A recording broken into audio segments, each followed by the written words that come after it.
Weli waxaa si toos ah kaga socda xarunta warbaahinta wadani ee magaalada Beledweyne tartan aqooneedka bisha barakeysan ee Ramadaan. Tartankan waxaa taabagelinaya warbaahinta Wadani FM ee magaalada Beledweyne, waxaana qabanaya Dallada Bulsho Cup oo sanadkii saddexaad barnaamijkan qabatay. Maanta waxaa ku loolamaya tartanka iskuulada Daarul Cilmi iyo Green, kuwaas oo ku kala yaala xaafadaha Buundweyn iyo Quraxsin. Tartan aad u soo jiitay guddigii qabanqaabada iyo guud ahaan dhageystayaasha ayay soo bandhigeen labada iskuulood ee ku tartamayay hoolka warbaahinta Wadani ee magaalada Beledweyne. Inkastoo isha lagu wada hayay natiijada tartanka ay kusoo idlaan doonto, tartankuna uu marayay wareegiisii koowaad isla markaana hoggaanka tartanka ay hayeen ardaydii ka socotay iskuulka Green, waxaana ugu horreyntii aragtidooda cabiray arday ka kala socday labada iskuul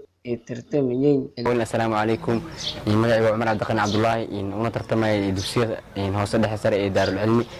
Tartanka bisha barakeysan Ramadaan aad ayaan ugu faraxsanahay inaan u tartamo iskuulka baaxadda weyn ee Daarul Cilmi.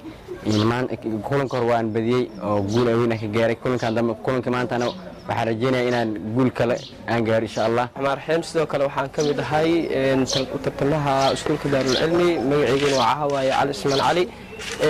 aad ayaan ugu faraxsanahay maanta maadaama aan imaanay qaybta labaad ee tartanka.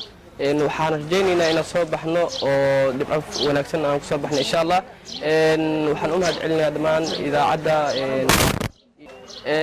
walow jiraan maadaama aan ku guuleysanay tartankii u horeeyay ee qaado ay soo jeediso Dallada Bulsho Cup ee idaacadda Wadani ka baxo.